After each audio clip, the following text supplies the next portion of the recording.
I was supposed to be living in paradise.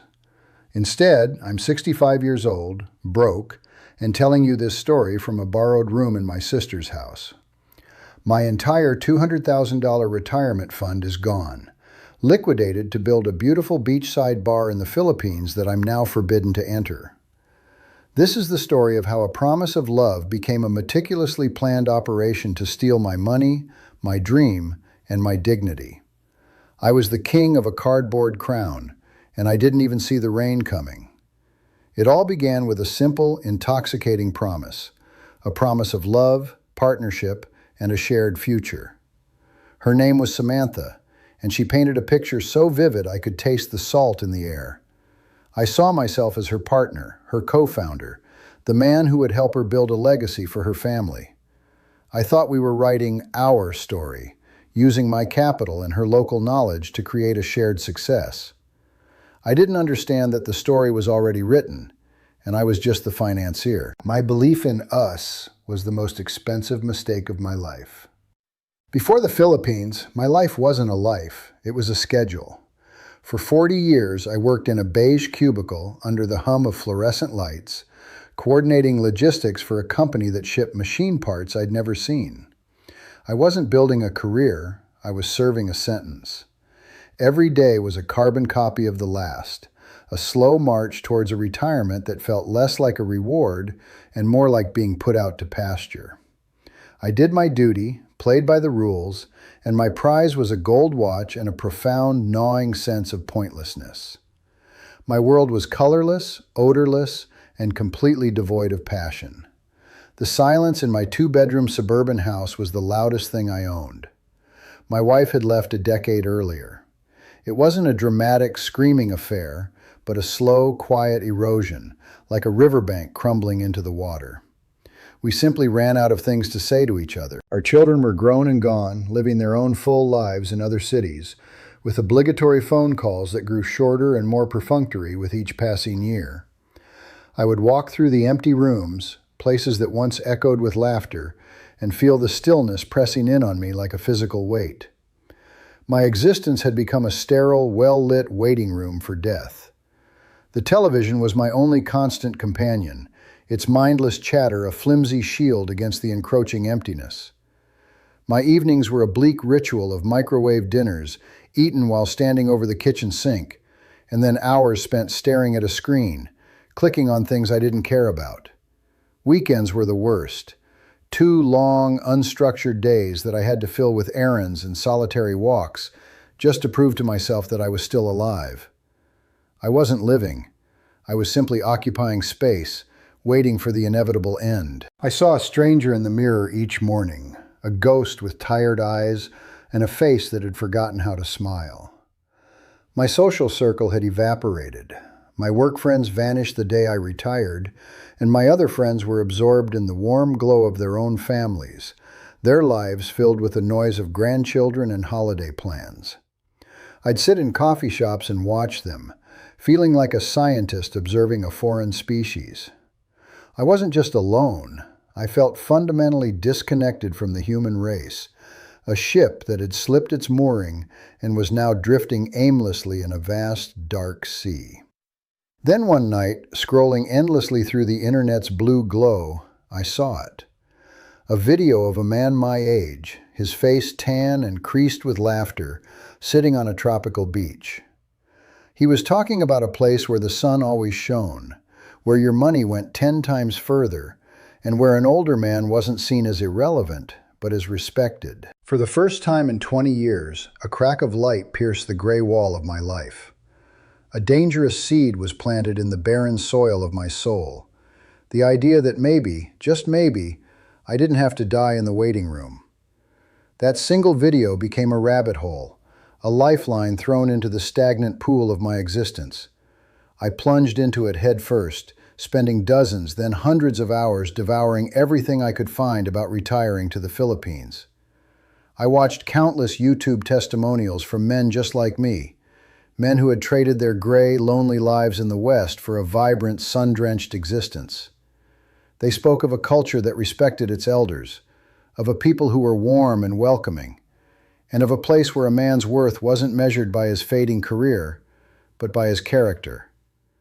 I was finding my oasis in the digital desert.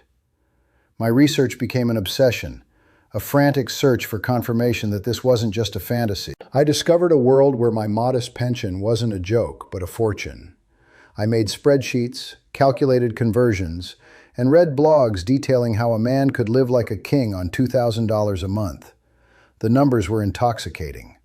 My $200,000 in savings, a sum that felt laughably inadequate for retirement in America, suddenly transformed into a war chest. It was enough to build a new life from scratch, to not just survive, but to thrive, to be somebody. The Philippines specifically called to me. It wasn't just the impossibly low cost of living, it was the promise of companionship. The videos and forum posts were filled with stories of Western men finding love with Filipinas, women who were described as traditional, family-oriented, and devoted. They weren't looking for a fling, they were looking for a partner, a provider, a man to build a life with. The narrative was seductive because it spoke directly to the hollow space in my chest. It wasn't about sex. It was about finally having a purpose again, someone to care for and protect. The more I learned, the more the plan solidified, shifting from a vague dream into a concrete, actionable escape. I started looking at real estate listings in places with names that sounded like poetry. Palawan, Cebu, Siargao. For the first time in my adult life, I felt a surge of genuine excitement, a sense of taking control of my own destiny. I wasn't waiting to die in a beige house anymore. I was planning a resurrection. The gray fog that had clouded my vision for so long began to part, revealing the brilliant blue of the South China Sea. It was in a Facebook group, Expats in the Philippines, that I first saw her. I had joined weeks earlier, a silent observer soaking up information. Then her profile picture appeared in my feed, a photo of her on a beach with a smile that felt like it could power a small city. Her name was Samantha. She had made a simple post asking for advice about suppliers for a small refreshment stand she dreamed of opening. My heart hammered against my ribs. After a lifetime of inaction, I felt a jolt of pure, unadulterated resolve. I took a deep breath, my fingers trembling slightly as I typed, "Hello, Samantha. I might be able to help with that." Our first video call was a revelation. It wasn't the pixelated, awkward exchange I had grown accustomed to in my sterile life. It was an event. Her laughter wasn't just a sound. It was a physical force that seemed to reach through the screen and pull the grayness out of my world. We talked for 3 hours, but it felt like 10 minutes. Her eyes, full of a light I hadn't seen in decades, were locked on mine. She wasn't just listening to me, she was absorbing me.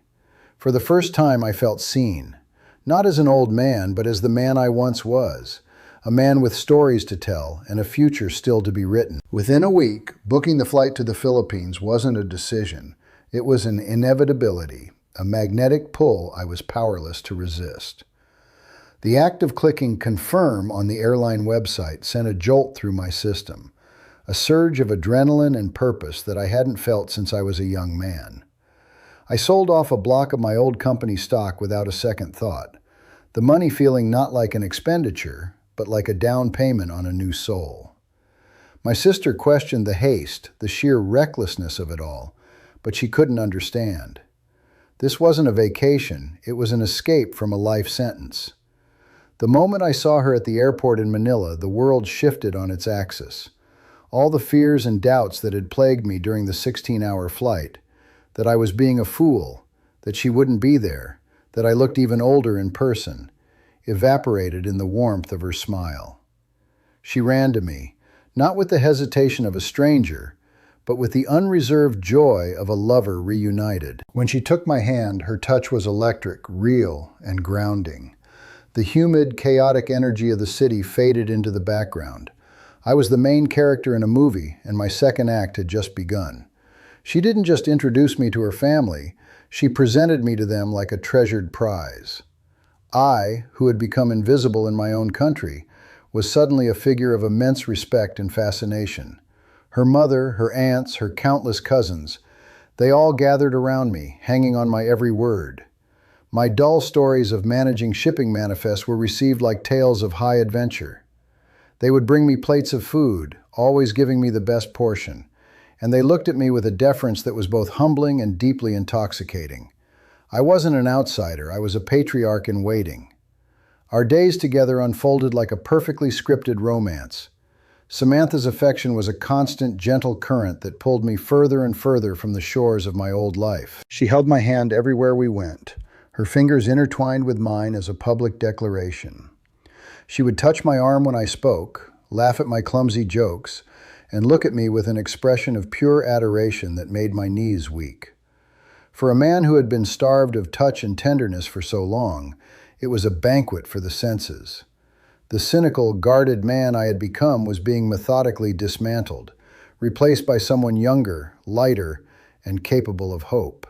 She took me to El Nido, and it was like stepping into the postcards I had been staring at for months. We spent our days on a small boat, gliding through turquoise lagoons, surrounded by towering limestone cliffs. It was a world of impossible beauty, a paradise that felt entirely removed from reality.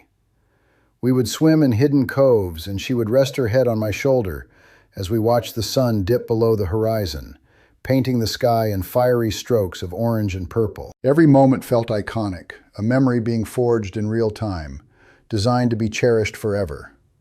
I wasn't just happy, I was living a fantasy I didn't even know I had. My American dollars made me a king. Back home, my pension was a pittance, a monthly reminder of my diminished status. But in her world, it was a fortune. I could take her entire extended family out for a grand dinner, the bill amounting to less than what I used to spend on a solitary, joyless meal for myself. When her nephew needed medication or her cousin's roof sprung a leak, I could solve the problem with a casual flick of my wrist. The gratitude I received was overwhelming. I wasn't just a man.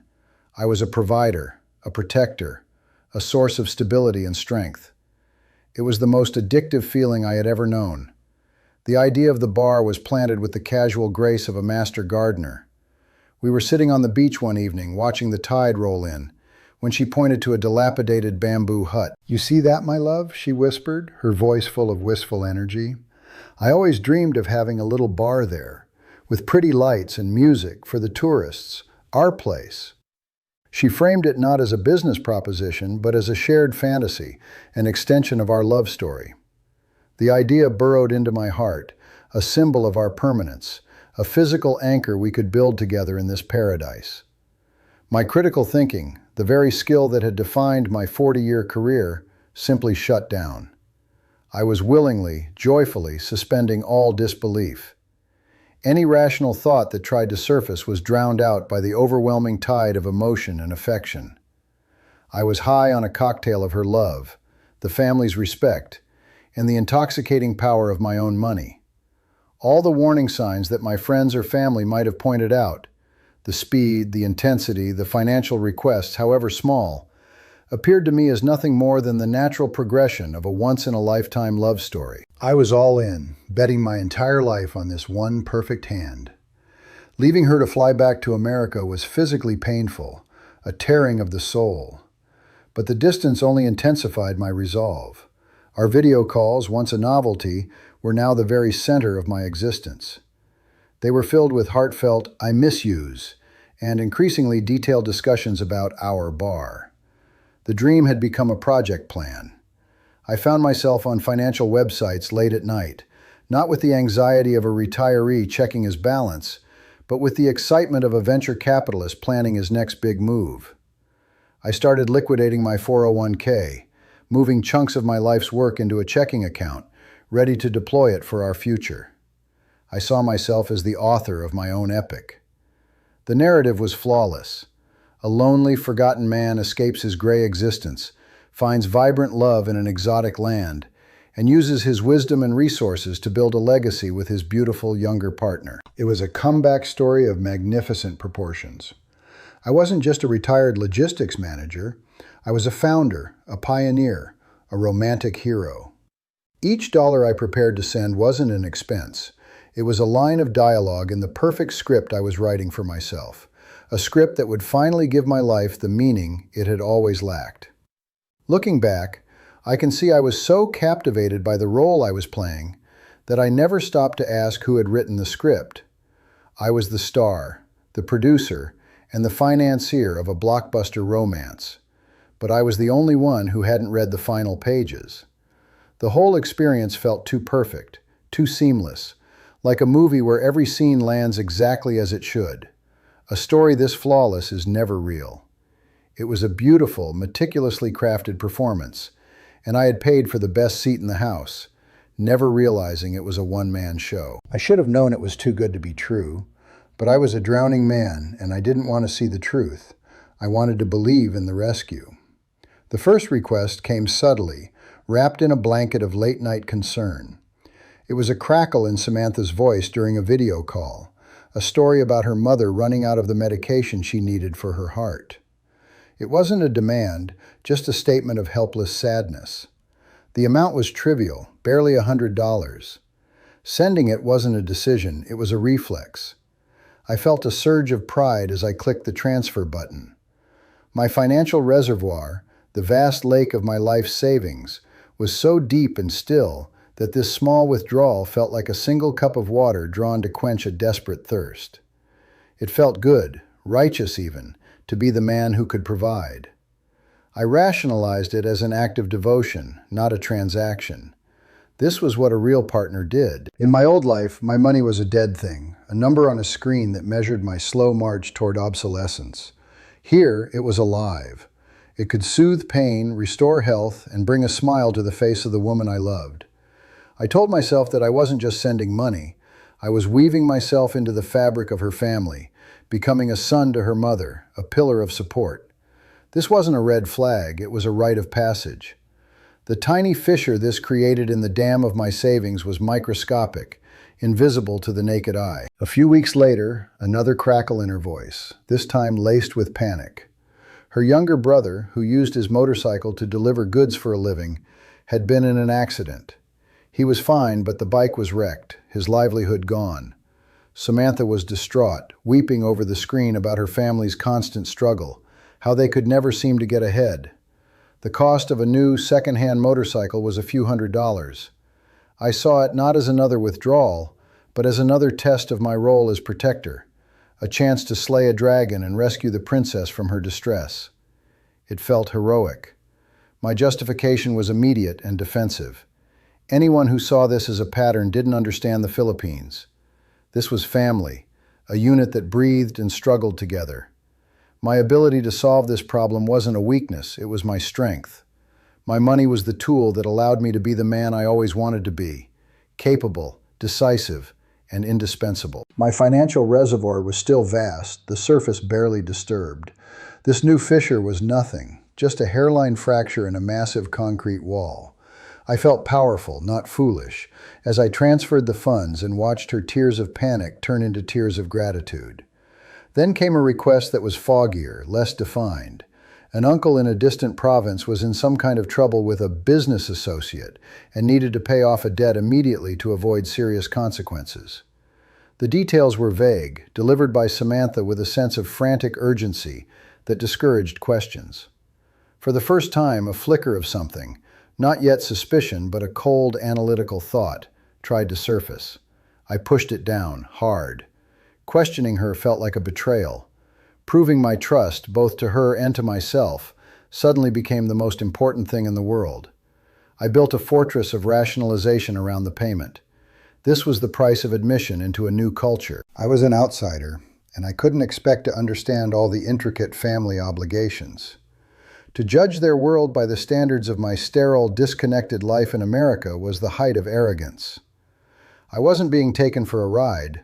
I was being integrated into a real family, with all its messy, complicated, and beautiful loyalties.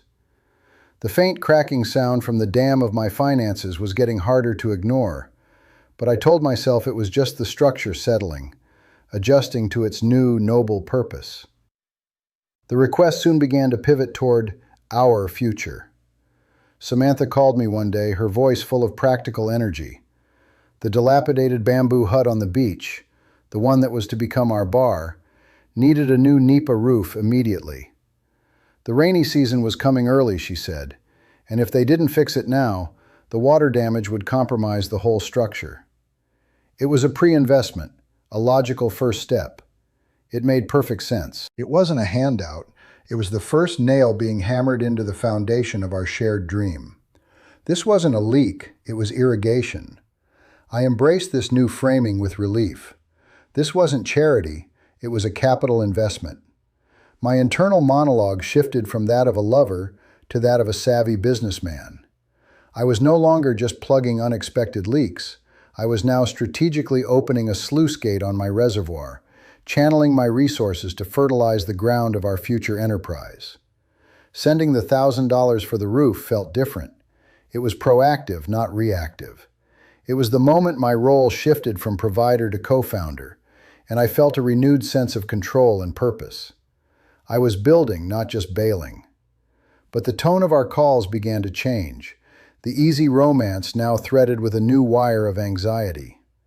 The next step was securing the business permits, a process Samantha described as a bureaucratic nightmare. She spoke of a local official who was dragging his feet, hinting that a facilitation fee was the only way to move things forward. She didn't call it a bribe, of course. It was just, "How things are done here, my love." Her voice was strained, and I found myself feeling an intense protective urge to shield her from this ugliness. My justification was to aim my anger at the system, not at her. It was a corrupt, broken process, and she was the victim. I was her champion, the Westerner who could cut through the red tape with the clean, sharp edge of his money. Sending the fee felt like a strategic move in a dirty game. I was shielding our dream from the grubby hands of petty officials. But I couldn't ignore the change in the metaphor. My financial reservoir was no longer a pristine lake. A noticeable ring of dry, cracked earth had appeared around the waterline. The dam wasn't just settling anymore, it was leaking. The requests lost their apologetic tone and became imbued with a sense of expectation. Her mother, the same one who had needed medicine months ago, was suddenly hospitalized for a serious infection. The initial estimate for the hospital stay was significant, but I agreed without hesitation. Then, a day later, the cost doubled. There were complications. When I gently asked for a bit more detail, Samantha's voice for the first time ever became sharp. "What do you mean detail? Do you not trust me? Is my mother's life just a number to you?" The accusation hit me like a physical blow. Guilt and shame washed over me in a sickening wave. I was being a heartless accountant, a cynical old man, exactly the person I had fled America to stop being. I backtracked so fast I nearly tripped over my own words, apologizing profusely. I immediately sent double the amount she had just requested, a desperate peace offering to prove my love and erase my unforgivable moment of doubt. But the rationalization was wearing thin, like a threadbare sheet. The small fissures in the dam had connected, forming a jagged, weeping crack. A steady stream of my life's work was now pouring out, and the sound was no longer a secret whisper, but the undeniable groan of a structure about to fail. With the smaller leaks temporarily plugged, the conversation shifted from maintenance to creation. It happened during a call where Samantha's face was glowing, her voice trembling with an excitement that was impossible to resist. The plan for the bar was no longer about fixing up the old hut. A prime piece of beachfront land next to it had just come up for sale. "My love, this is it," she said, her eyes wide. "This is our chance. Not to rent, not to fix, but to build our own place from the sand up, our foundation, our future." This wasn't a request for a repair. It was an invitation to build a kingdom. My mind raced, but not with doubt, with a frantic, exhilarating sense of logic. I added up all the small payments, the constant drips of 1,000 here, 500 there. It felt like I was trying to fill a bucket with a hole in it. This new plan felt different. It was a single, decisive action. Instead of patching leaks, I would be buying the whole damn ocean. This wasn't spending, it was consolidating. It was the final, definitive investment that would turn my dwindling savings into a self-sustaining asset, an engine that would power our lives together forever. Of course, there was a complication, which Samantha explained with a soft, apologetic tone that made it feel like an unfortunate but minor detail of local law. As a foreigner, I couldn't legally own land. Her name would have to be on the deed. "It's just a piece of paper, my love," she explained, her hand on her heart over the video screen. "A formality. We both know the truth. This place will be ours. It will have my name, but it will have your heart, your soul." It was presented not as a transfer of ownership, but as a clever, necessary maneuver. A cold, tiny voice in the back of my skull whispered a single word: "Don't." For a fleeting second, I pictured my father, a man who read every line of a contract twice. I hesitated, and the flicker of doubt must have shown on my face. Samantha's expression crumpled. Tears welled in her eyes instantly. "You don't trust me," she whispered, her voice breaking. "After all this, you see me as a risk? I thought this was our dream, not your investment portfolio." The shame was immediate and absolute, a hot poker to the gut. I had wounded her. To erase my moment of unforgivable hesitation, I became the project's biggest champion. I wasn't just funding a bar, I was erecting a monument to our love. I asked for the full cost: land, permits, construction, everything. The number she gave me was astronomical. It was nearly everything I had left. But as she spoke, painting a vivid picture of the grand opening, with her family employed and happy, and us standing behind the bar as the sun set, the number became meaningless. I was taking a leap of faith, jumping from the gray cliff of my past toward the paradise she promised below. I logged into my bank account, the one that held the sum of my entire working life. The wire transfer form stared back at me, a sterile white void waiting to be filled. I typed in the account number she had sent me, then the amount: $150,000. For a single terrifying moment, the screen blurred, and I saw my beige cubicle. Then I saw Samantha's smile. This was the price of a new life, the cost of a resurrection. My hand trembled as I moved the mouse, but my mind was clear. I clicked confirm. The transfer confirmation email sat in my inbox like a birth certificate. It was done. $150,000, the final pillar of my life's work, was gone, sent to build a new world. For a week, I lived in a state of suspended bliss, a golden holding pattern before my final approach. I spent my hours online, not checking my decimated bank account, but looking at one-way flights to Manila, imagining Samantha's face when I finally stepped off the plane, this time for good. I wasn't an old man in a quiet house anymore. I was a founder, an architect of dreams, just weeks away from cutting the ribbon on my new life. The impulse was innocent, born of that same happy daydreaming. I wanted to see pictures of El Nido again, to look at the exact spot on the beach where our dream was being built. I opened Facebook, a platform I now associated with love and new beginnings, and typed Samantha's name into the search bar. And that's when I saw it. Beneath her familiar profile, the one with our hundreds of messages, was a second one, a suggestion. Same beautiful smile, same profile picture, but with a different last name. I felt a brief flutter of confusion, but not alarm. It was probably an old account she'd forgotten about, a digital relic. Curiosity, not suspicion, made me click. The profile was mostly private, but the public posts were visible. I scrolled back a few weeks and found a picture of her holding a document, her face beaming with pride. It was the land title. I recognized the official letterhead from the permit applications. I felt a surge of shared victory, a warmth spreading through my chest. She was celebrating our success with her friends. The caption underneath was a long, joyful paragraph in Tagalog. I didn't hesitate. I clicked the small blue button underneath the text that read, "See Translation." Finally, our land is secured. I am so blessed. A new beginning for my family and a testament to the hard work of my amazing husband, Marco. We did it, my love. The words floated on the screen, detached from reality. Marco. The name was an intruder, a piece of code from the wrong program. My mind scrambled for a foothold, a logical explanation. It had to be a mistranslation. Maybe Marco was her father's name, a term of respect. It had to be. I was John. We were building our bar. I was the one who just sent the money. My heart began to hammer against my ribs, a frantic, trapped bird. I scrolled down with a mechanical, desperate urgency. The page was a photo album of the bar's construction. There were dozens of pictures, a timeline of my money being transformed into wood, concrete, and thatch. But I wasn't in them. Samantha was. And in every single photo, she was standing next to a young, smiling Filipino man. They were wearing matching construction hats, their arms around each other, pointing at blueprints. The translated captions were a relentless drumbeat of betrayal.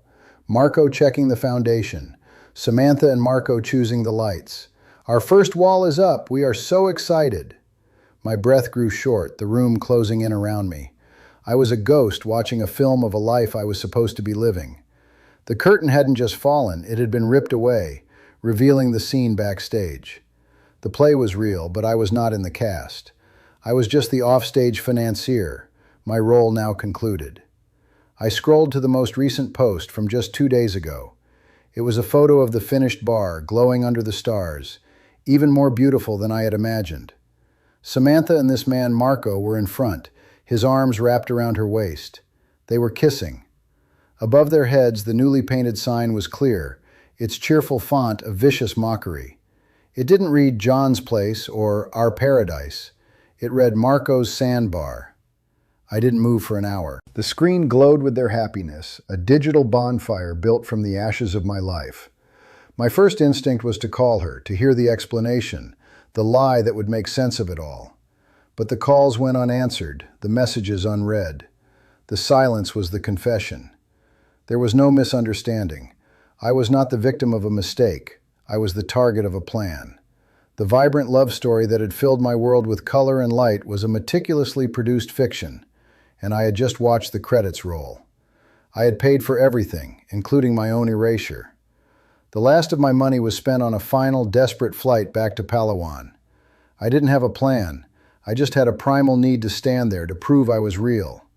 But when I arrived, the warmth was gone, replaced by a wall of cold indifference. The family who had called me father now looked through me. When I finally found Samantha at the bar, our bar, she wasn't with me, but with him, Marco.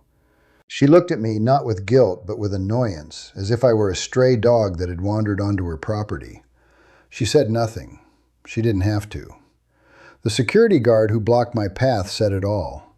My protests were a pathetic joke.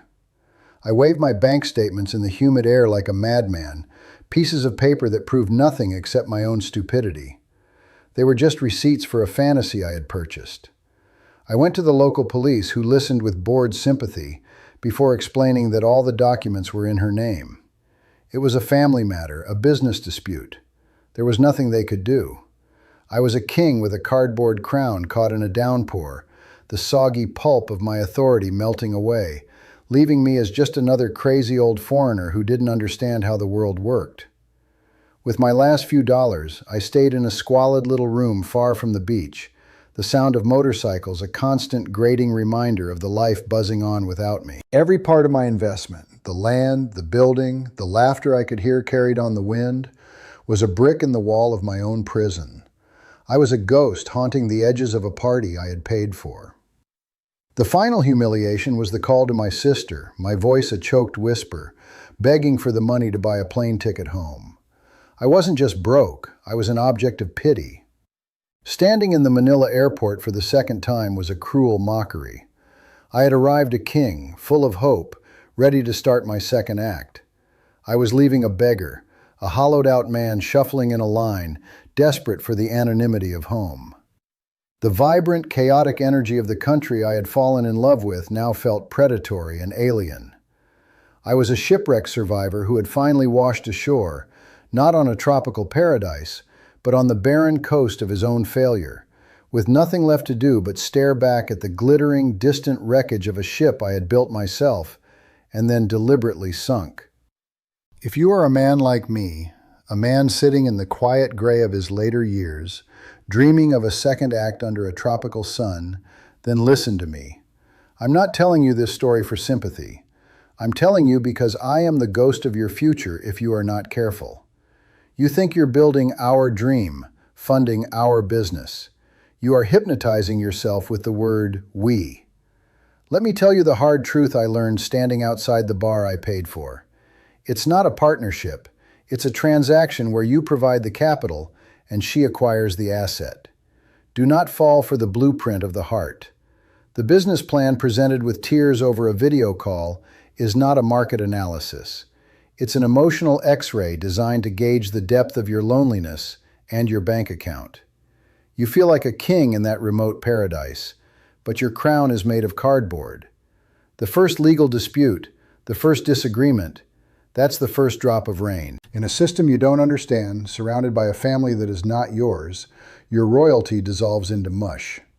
You are isolated and your money is your only and most temporary power. You are planning the takeoff while she has already packed her parachute. You are focused on the journey while she has been planning the exit from the moment you first said hello. That business is her parachute. The moment the relationship hits turbulence, she will pull the ripcord and land safely on the assets you funded while you crash and burn. I am what's left after the crash. My life is no longer a home. It's a lighthouse, built on the sharp, unforgiving rocks of my own ruin. I exist now only to warn other ships. Do not get this close.